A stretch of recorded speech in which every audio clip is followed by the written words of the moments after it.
So the Army Housing Office needs to be present for this inspection, and the Parks at Monterey Bay did not give them ample time to attend. So obviously they haven't coordinated with you. You're just the third party vendor, correct? Yep. So the Parks at Monterey Bay, a representative has to be present. The resident has to be present, and an Army housing representative needs to be present. Okay. So far, I'm a resident. I can't go in the home because I have mold allergies, which is why we're not in the home. I do not see the parks, and I do not see an Army housing representative. Do you see either of those parties? No. Okay. Were you given a key to my property? Yep. And so you were about to just enter this property unsupervised? I was going to knock on the door. Okay. Who gave you permission to do that? The park. Okay. I'm sorry to do this to you on a personal level. This is not you, this is this company. They are terrorizing residents, and this is unfortunately what it's come to. Who specifically gave you that key to this home? Dave White. Oh, interesting. Will Dave White be attending today's inspection? No, he said he couldn't. Okay, so they only sent you? Yep. No other parks representatives? Okay. Do you have a card or anything that I can see? Oh, sorry. The Parks has informed us that they cannot be here today. I can show it to you in writing if you, I'm sorry, not the Parks, the Army. So I'm gonna do that. So this house, what did you do? What did you do? So they already came and cleaned this house, DKS. I can provide Apex a copy of that report. All they said that they did was HEPA vacuum and like wipe down hard surfaces. According to the Army standards, everything that's soft, like mattresses, cushions, all that, needs to be HEPA vacuumed and steam cleaned. And if it can't be steam cleaned, it needs to be disposed of if you're a medically sensitive individual. So we have multiple letters from our son's pulmonologist and DOD pediatricians saying he is a medically sensitive individual, so he cannot go back into a home where the soft furnishings are. We didn't say anything about the hard furnishings. We're saying, okay, if you guys can clean these hard furnishings, we'll take them.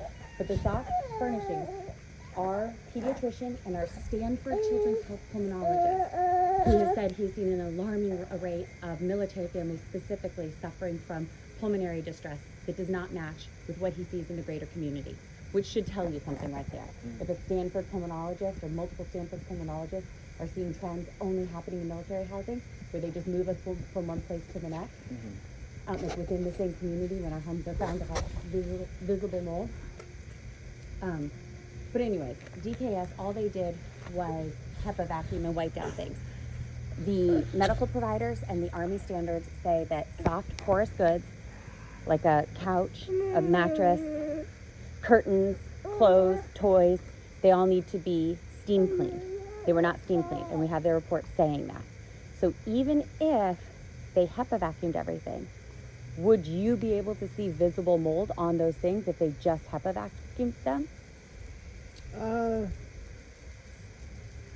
Possibly, or at least I could, yeah, maybe I could see like staining or something that would indicate that maybe, you know, an issue. Because if they didn't steam clean it, yeah, there'd still be staining, you know, like water staining that would show, okay, that might be an area where mold growth could be, that type of thing. So if it's coming through the HVAC system and just like landing on the items, would you be able to see that? Or how would you test for that? No, I wouldn't be able to see it. I mean, that would hopefully, with the HEPA vacuum, that would be what the HEPA vacuum would get out, with the stuff that's just landing on top. But then if the item, according to the Army standards and the medical standards, needs to be steam cleaned, just because you can't see it with the naked eye doesn't mean it's not there. Yeah, correct.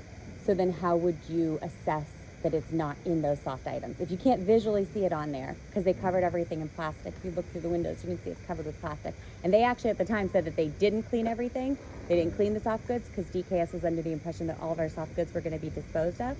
So they actually at the time said that they weren't going to do it.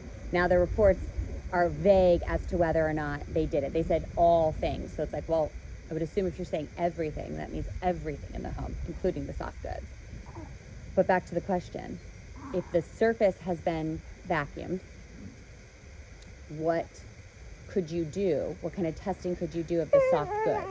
Because at this point, we need to be able to make a decision for ourselves, because the parks will not give us our third-party reports because we're not the clients. They are. We're just the renters. We pay them, they pay you. So you guys have to report to them. Right. And Congress does mandate that they do have to give us those reports, but they won't. That house right there is under mold remediation. And you can see the bag sticking out the window. And that family did get all their reports, but it took them 2 months. So we're in a standstill because we need to be able to decide, what do we need to throw away? What of our soft goods do we need to throw away and replace? And if the parks won't give us these reports, how can we safely take possession of those things? So what would your company do to assess whether a soft good is safe or not? It was just, I was told just a visual assessment. That was what I was told to do. So visually, if there is no mold on something, your company would say it was safe. I mean, well, we would have language that says, this is what we did. We didn't see any mold. I'm sure there's some language in it that says, Come here. it's just a visual assessment, and we can't, we couldn't see everything, that type of language. So would your company be willing to take legal responsibility, like DKS is having to do for the family on Fort Ord, who cleaned their things to standard? So DKS took responsibility and says, yeah, we cleaned it to standard. Then the family took ownership of it, and then the family ended up sick and in the hospital from mold exposure. They've got the blood work, the patient, come here, reports. So now that third party is on the line, not the parks, the third party. So is Apex willing to do that for our family? Well, I mean, we don't do cleaning, so we wouldn't put anything about the cleaning. But would you be able to certify that our soft goods were mold free? No, I mean, we would never do that because mold's everywhere. We're in mold right now. So if your company was provided with multiple letters from medical professionals, you wouldn't be able to go against what those professionals said, which says that the items need to be disposed? I mean, I don't know. Yeah. Okay, hold on. Come here, you.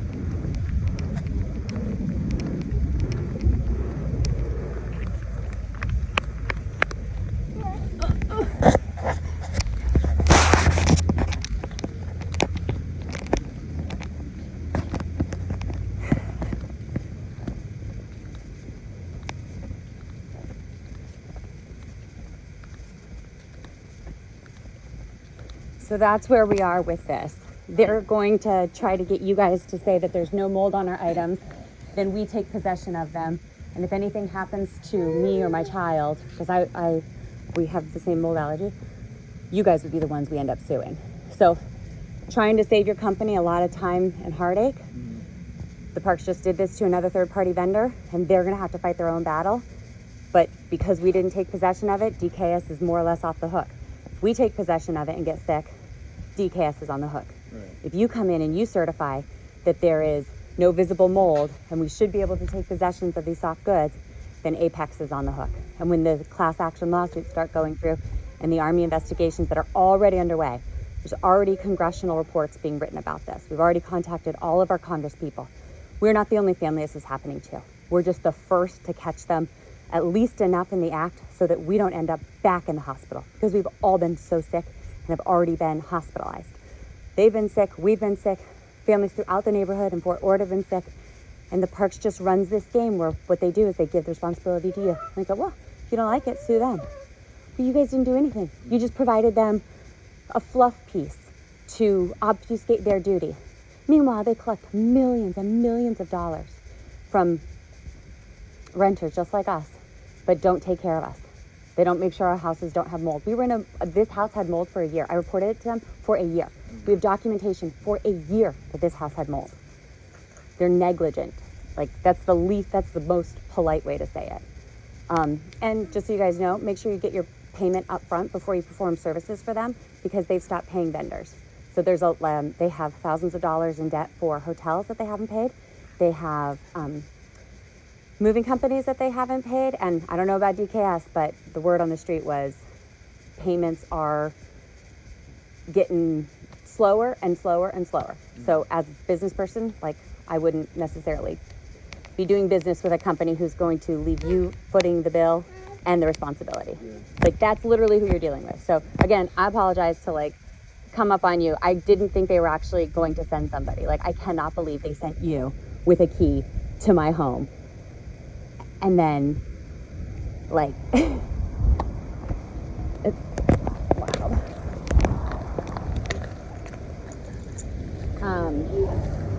If you would be willing for me to record the entire thing, I would, I would give you permission to enter and do your inspection. But I would need to get a mask. I would need to, do you know how to administer an EpiPen? Yeah. Okay, so I would need to get my EpiPen and a mask, and then we could go in together. I'd try to get a neighbor to see if he could watch him. But if you want to do that, I would give you permission today to do it. Let me call back and call my manager. Okay. I'd probably need like 20 minutes because I have to run home, get my EpiPen. I need to get my EpiPen, and I need to see if a neighbor can watch him, and then we could. But it would, the whole thing. I mean, we have cameras, so it's already there. Our baby network, our baby monitor, so those are already in progress. But okay, thank you, Dana. I'm really sorry about this, but better you know now than on the other end of it. At least you are forewarned. So my husband said that he can come right now. Well, that'll be like 20 minutes, and then he can go in with you. It'll still need to be recorded because there's no AHO rep and there's no parks, which I cannot believe that they did that. They literally just... So Dave, I talked to Dave. He said just to wait. He said for me to go get lunch or whatever and just wait, and they'll see what. Out here and get everyone lined up. Well, Army Housing has said that they cannot be here. So the only way that we're comfortable doing this without an Army Housing representative is if there's an acknowledgement by all parties that the entire thing is being recorded. Okay. So that's, if Army Housing can be here, then it doesn't matter because that's our neutral third-party witness. If Army Housing isn't here, then the entire thing does need to be recorded. And it is, because we've got baby monitors, which is all right under California state law. You just have to be aware, like, you enter the home, those are there. So it's totally your choice, whatever you feel most comfortable with. If you want to do it today, my husband can be here in about 30 minutes. So, which is really inconvenient because he's at work and has to completely spend his day, but why should that matter? Because the Parks just does what they want and has no regard for inconveniencing you or anyone else. I'll just wait. Like I said, I'll probably go grab lunch or something and then just, see what happens. Is your office nearby? No. I mean, not really, but no, not here. Is it Monterey or? No, it's in Berkeley. But I mean, we do the whole Northern California, so it's like so you drove 2 hours out here? Yeah. So when did you guys get the information that this meeting was happening today? When did they schedule it with you? I mean, I was told last Friday that it could happen, and so I said I could do it Monday. Mondays always work best for me for traveling, so I said Monday, and then on yesterday they said it was a go. But did they give you a time? Oh, they emailed you on a Sunday to tell you that it was a go? No. Well, my manager texted me on yesterday, and then they didn't say a time. They said to come whenever, so I just so I just left whenever this morning, and then they asked when I was going to be here, so that's when I said 11:45, and that's when they said 12. I think that's when they emailed and said it was 12. So normally, like if you were working directly, like let's say I was the customer, normally, would you like coordinate and you were like, oh, the customer needs to be there, so you would, is that normal? Is how that whole thing just was scheduled normal? I mean, it depends.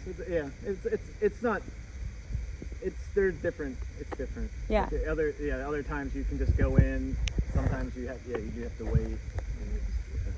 always different. And again, sorry, what exactly does your company do? Like we're environmental consulting. We do a lot of building services, which is like asbestos, mold, lead, paint. Careful, buddy. You're fine. And then we do a lot of soil and gas work, soil sampling, gas, diesel fuel, that kind of stuff. A lot of dry cleaners now, because there's a lot of contamination in dry cleaning.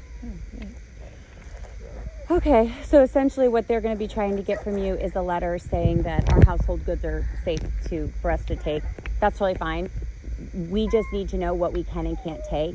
And if you guys deem our soft goods, mattresses, couches, like big things that were not steam cleaned, which are 2 Army standards. And if you want me to pull up the regulations and show you right now, I can show you, like clear as day. And they weren't done. If your company is willing to certify that, then it will be you guys on the line. So that's all I wanted to let you guys know.